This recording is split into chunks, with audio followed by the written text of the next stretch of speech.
Are you ready to get dark? Because we're about to talk about a guy who does some dark humor. This is Funny Like a Clown podcast. I'm your host, Dennis Wirth. See, March 18th, 2023. This episode 172. As always, today's episode is brought to you by G Vegas Buffalo Sauce. For the spicy, sweet, savory taste of game time, there's only one G Vegas Buffalo Sauce. Go to www.gvegas.webs.com. Get it shipped right to your door, man. You're never gonna leave your house, man. That's the day and age we live in. Who do we here discuss? We discuss comedians on this podcast, and Mr. Anthony Jeselnik, and what a career he's had so far, man. I mean, one of the hot comics, and I guess I don't know. I was trying to compare the '80s comedians to I guess today's comedians, and it's kind of they say history repeats itself because I think Anthony Jeselnik, he's kind of the dirty comic that Andrew Dice Clay was, of the '80s. He does the dark humor, the risky stuff, especially today where everybody's politically correct and the what is it the me culture where they're offended by everything. I mean, what this guy's able to pull off in an era where everybody's offended by everything, at least we got one guy who can actually, tell his jokes and they're taken for just that. They're jokes where nobody's getting offended, even though he's saying offensive material. Made a name for himself on that, and yeah, I was thinking, like Bill Burr, he'd be the new Sam Kinison. Anthony Jeselnik, he'd be the new Andrew Dice Clay. And I was like going right down the list right there, I guess. Let's see. Exciting news. New Hampshire Television, okay, wants to rebroadcast one of my podcasts. So the next podcast I do, they're going to rebroadcast on their television. So more people, more excitement, more fun. That's what we're talking about. But let's get into it, man. Anthony Jeselnik, what's this guy doing, man? Known for his dark humor, as we said, and his arrogant stage presence, which he has a way of telling jokes, yeah, that are different. Just as pauses, and everybody knows you're supposed to pause if you're a comic and let if they're applauding, let them get done their applause. Take the applause, but don't try to tell a joke over their applause and stuff. You got to learn stuff like that. How long do you pause? You let people think in their head, try to figure it out. But if you wait too long, then you're losing the joke. If you're not waiting long enough, you're stomping on the joke. So you got to get that right in between mark there where you know how long to pause before you go. So he's got his own unique style. Let's see, he was a writer for Late Night with Jimmy Fallon. Let's see, Comedy Central presents a show he had in 2009. Had a debut album, Shakespeare, in 2010. I began writing for the Comedy Central roasts and moved up to performing on the Donald Trump roast in 2011, followed by the Charlie Sheen and Roseanne Barr roasts. Let's see. Got his own Comedy Central show, the Jeselnik Offensive, for 2 seasons. His second comedy album, Caligula, host of Last Comic Standing in 2015, and had a Netflix special, Thoughts and Prayers. So that's what he's done, okay? Which, you can't argue any comic would take one credit off of that amazing list. Never mind all the credits this guy's got, but also has a very successful NFL podcast, Rosenthal and Jeselnik, the Variety Project. His second season ended up airing on Comedy Central, where they'd take the podcast, but he had to change it around because I guess Rosenthal was like a lifelong friend that he did it with, but Jeselnik, he was the name of the draw, so they had to change the name to the Jeselnik Rosenthal, Variety Project, and yeah, sports, man. Who don't like to tune into a sports project? It's big stuff nowadays. All right, let's get into it. How did he come about? Because I always find it more interesting, not so much what comics have done. Most of us know, if you're tuning into a podcast about your favorite comic, you know what he's done. But how did he get there? How did he become the famous comedian he is? That's what I love to learn about him. We've had some crazy stories here on Funny Like Clown Podcast. This guy's got a cool story, man. I mean, I guess it's not a step-by-step version of how to become a comedian, but everybody's got their own unique story, and this is his. Grew up in Pennsylvania. And I guess he left comedy early on in like grade school. He'd interrupt class just to tell a joke. And I guess one time he made the teacher laugh, and he's like, "Well, I get the teacher to laugh. I mean, I can make anybody laugh." Used to try to stay up late, because when you're a kid, you got to go to bed early. But he tried to stay up late when he could to catch Saturday Night Live. Then later on, and because it's not like nowadays. We didn't have the internet back then. We didn't have all the access to comedy. I mean, if you wanted comedy, it was you had to stay up late, watch the late night with Johnny Carson or something. David Letterman. I mean, that's the only place you could find comedy. It wasn't where everything's at the click of a button nowadays. So yeah, staying up. I mean, on the weekends to watch Saturday Night Live, that was just the mecca right there. Yeah, we're talking about dark humor, and I'm doing it when it's dark outside because it's 1 o'clock in the morning. So if I yawn, it's because 1 a.m. But you know what? It's a podcast. I can do whatever the hell I want, man. I'm awake at 1 a.m. Let's do it. Let's see. Later on, he watched the Ben Stiller show, influenced him, and the Mr. Show. I don't even know what Mr. Show is, but apparently it influenced him.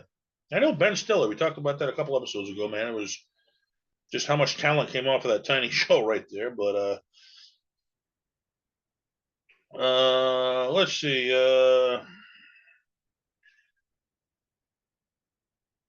He went to college and earned himself a bachelor in English literature, which his jokes are very well written. And they used to say that about David Letterman, where they call him a wordsmith, where he could just put words together where they fit just perfectly.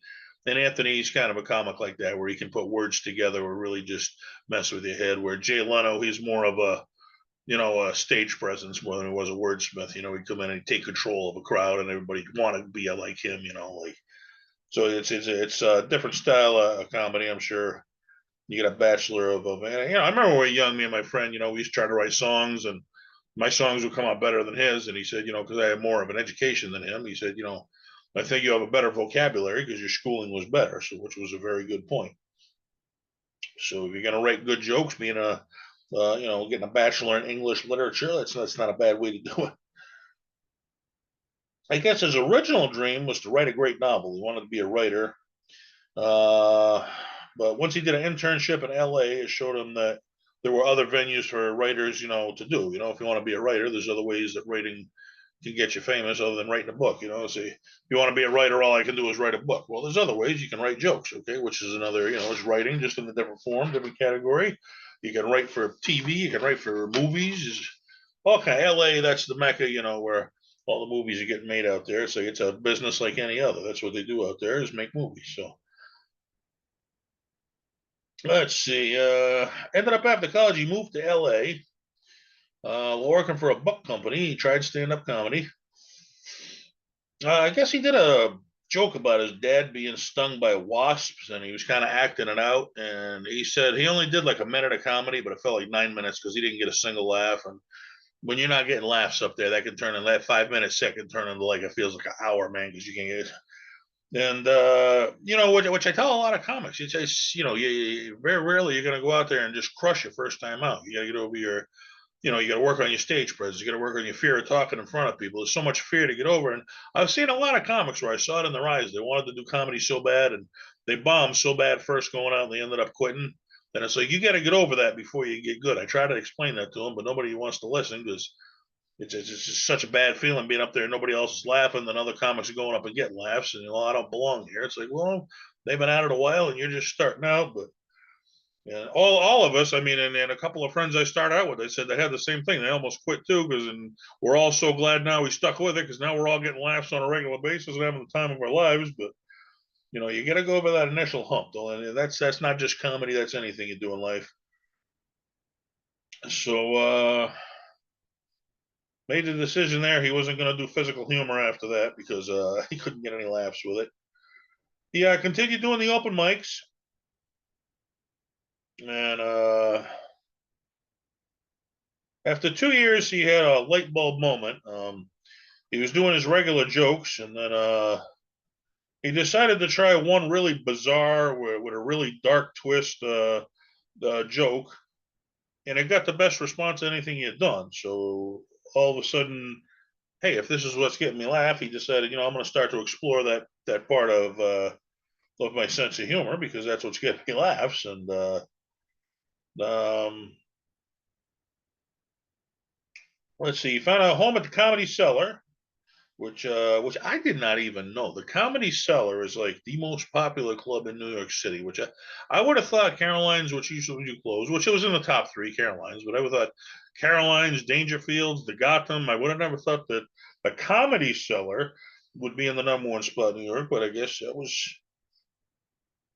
that's what I know. So I guess I gotta get down and do the Comedy Cellar. So because I can't do Caroline's because they closed before I got down there. I was close to getting down. I had an opportunity, and I had just done.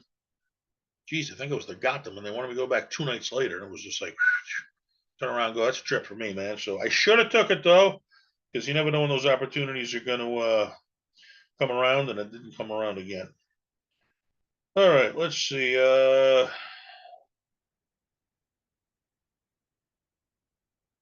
he was at the Comedy Cellar. I guess there's well-known comics there. Which even when I was at the Gotham, I've told the story on the podcast where I was on the early show. Jerry Seinfeld was on the late show, which I didn't even know.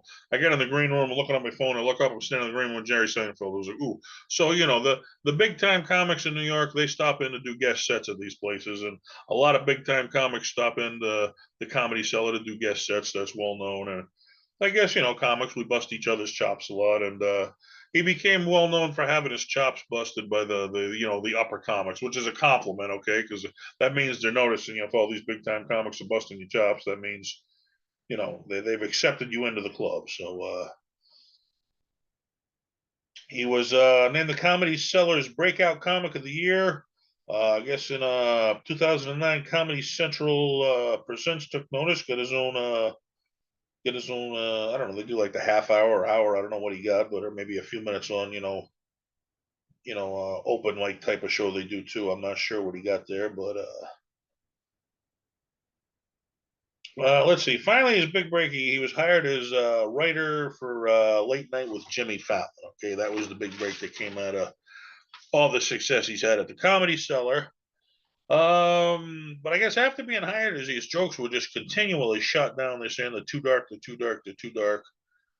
Which that's what he does. He did dark humor, and finally approached the show's producers, which I mean, you fight so hard to become a writer on the Jimmy Fallon show. That's one hell of a credit right there, man.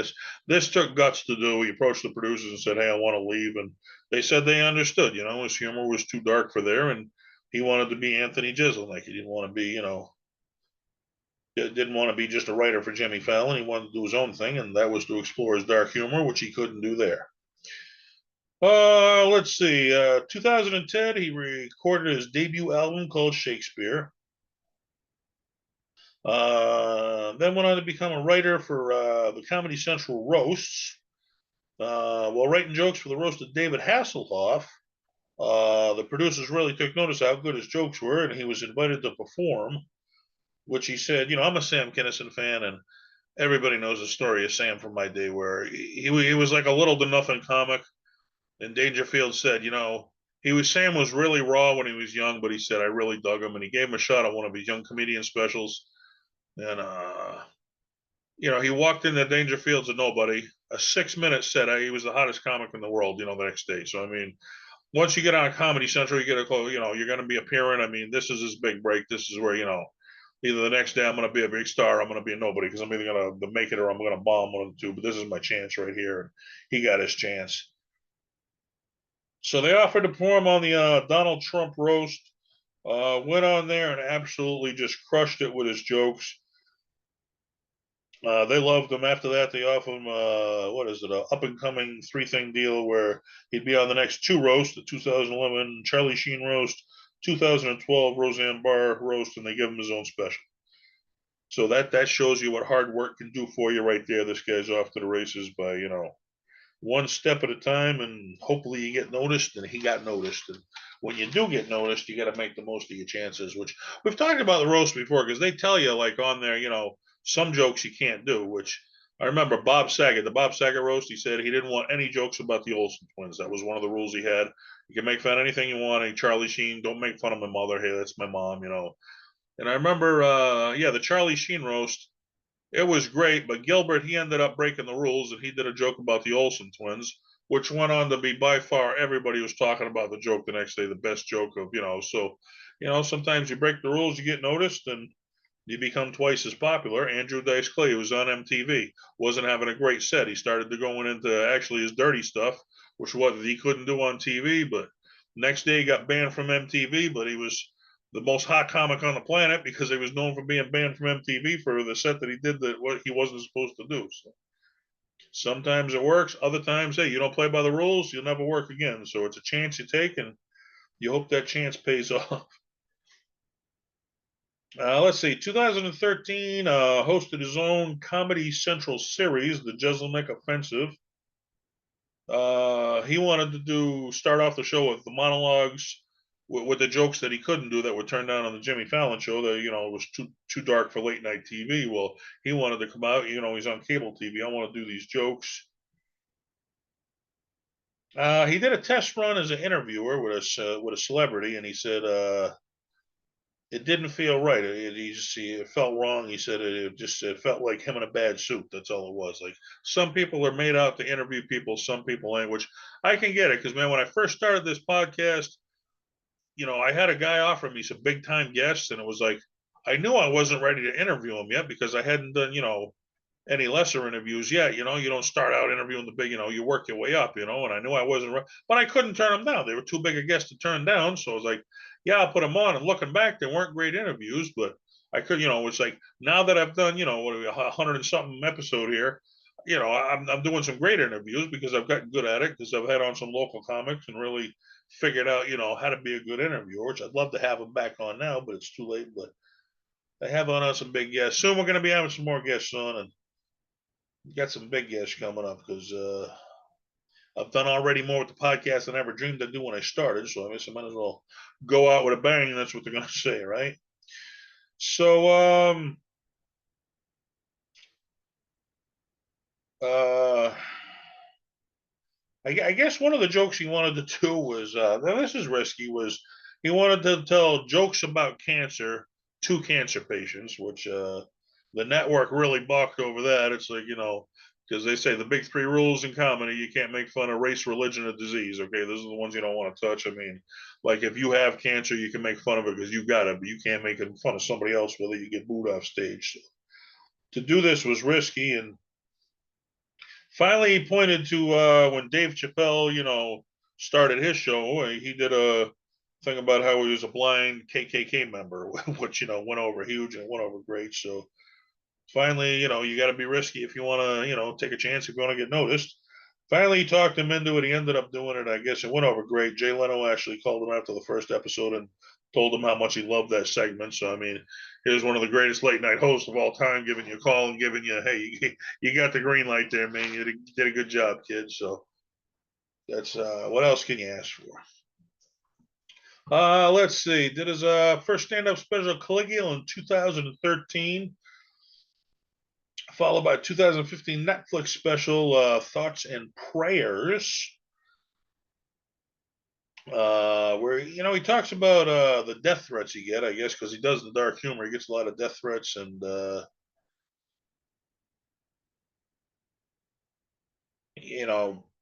don't know. If you can't take a joke and you're going to send somebody a death threat, that's a little bit overboard, I think. I mean, I understand if you're getting offended, but this is America. Not everybody has to think the way you want them to. We're all supposed to be able to think the way we want to, and that's called freedom. Okay, if you don't like the way I'm thinking, don't associate with me. But I got the right to think that way. Yeah, they've taken away a lot of our rights. They start taking away our right to think the way we want to. Man, we're back to. I don't think we call ourselves a free country anymore after that. So if you don't like somebody's comedy, don't go to their show. But they got the right to do it. I heard that it was down in Texas or something. They canceled one of Dave Chappelle's shows because they were worried about how people were going to react to it being offensive or something. It was strange time, man. Strange time in the world. Let's see. 2018, he returned to Comedy Central with his podcast, the Jeselnik and Rosenthal Project, as they call it now. Then I guess they started airing that. 2019, Netflix special, Fire in the Maternity Ward, which, yeah, we talked about, man. When I was a kid, like I said, it started out, the only place you could see comedy when I was a kid, it was Saturday Night Live, obviously, or one of the late night shows with either Carson or Letterman. And if you were on Carson or Letterman, boom, like that, you were a made comic. You're getting paid for the rest of your life because you were recognizable from TV, okay? Then became the cable stations, the HBOs, the Cinemaxes, the Showtimes, which opened up a whole new area for comedy because now this is pay television. You can say whatever you want, which, within reason. They still had their rules, but I mean, it wasn't. You get on TV, you could only wear clean. This is like family. It's a family place. FCC ruled where now you could break the rules. Okay, which that was Sam Kinnison's first special's name, breaking the rules, because he got to be on pay TV. Then after that, it went back to TV where Comedy Central. I mean, that was like 24 hours of comedy. I mean, their own station of just comedy. I mean, this was almost unheard of. That was the place to be for a while. Then all of a sudden, Netflix took over. The internet's taken over. Now we got your Netflix specials. They put out some crazy money to get people to come over to Netflix, and that's where everybody's putting their comedy now is on Netflix. Ooh, second or third gallon. I don't know. I'm tired, but I'm still loving the podcast. But hey, I'll stay up late night to do whatever I got to do. I've been busy, but I ain't forgetting the podcast. I don't care how busy I am. Other things you didn't know about Anthony Jeselnik. He dated Amy Schumer for a while there. They dated the other popular comic. I know she went on to get married. She lives right here in Massachusetts, out on Cape Cod somewhere. Some guy owns a restaurant or something, and he's an atheist also, which I guess if you tell, I don't know if that contributes to his dark humor or not. That I think a lot of people once said that to Sam Kinison. Aren't you afraid to tell jokes like that? Because he did some really, I mean, jokes that would go, whoa, I don't believe he just said that, but that was the genius of him. He'd say what everybody else was thinking, but didn't have the guts to say it. And it's like, ain't you afraid you might go to hell for saying a joke like that? He said, hell, I was married for 2 years, okay? Hell would be like Club Med. You want to know hell? Go live with my ex-wife. Okay, so that was the turn he took. So I guess, Anthony, if you're an atheist, I guess you say what you want and you don't worry about going to hell because you don't believe it. Who knows? But woo, all right. Wouldn't be a podcast unless I sneezed at least once, would it? Anthony Jeselnik, man, yeah, check him out. One of the hot comics out there, and got his own style and certainly make a name for himself. Like I said, yeah, I mean, it's comedy repeating itself, man. If you want, if you're an Andrew Dice Clay fan, I guess you'd kind of like Anthony Jeselnik. If you were a Sam Kinison fan, you probably like Bill Burr. And if you did like the clean comedy, I guess is a new generation of clean comedy. You can also tune into the Chris Rocks and Dave Chappelle's. Not that they're clean, but they're not focused around that. But yeah, I see Chris Rock. He recently just did his Netflix special where he finally talked about getting hit by Will Smith there, and now that's getting some controversy. Where he says, Jada Smith's camp is offended by his Netflix special. He was probably offended that Will Smith hit him. So I don't know. Where does it end? Does it go on forever? Hey, who knows? That's comedy. I think Chris Rock said that you do something, I react to it. That's how a comedian works. Okay. Welcome to comedy. This is Funny Like Clown Podcast. I'm your host, Dennis Wirth. And yeah, man, I hope when I get my podcast here on New Hampshire television, and I'll let you know. I think we're doing that tomorrow, actually. So I'll let you know where on the next podcast I do after that one. I'll tell you where to see it and how to go about seeing it on New Hampshire television. But hopefully that'll certainly get up my viewer list. You know what else get on my viewer list? If you, the listener, tell one of your friends, hey, go check out Dennis Wirth's Funny Like Clown podcast. Who's your favorite comedian? I guarantee he's reviewed him and he'll give you some information, even though he's your favorite comic that you probably didn't know about him. Until then, I'll catch you next time. Good night, folks.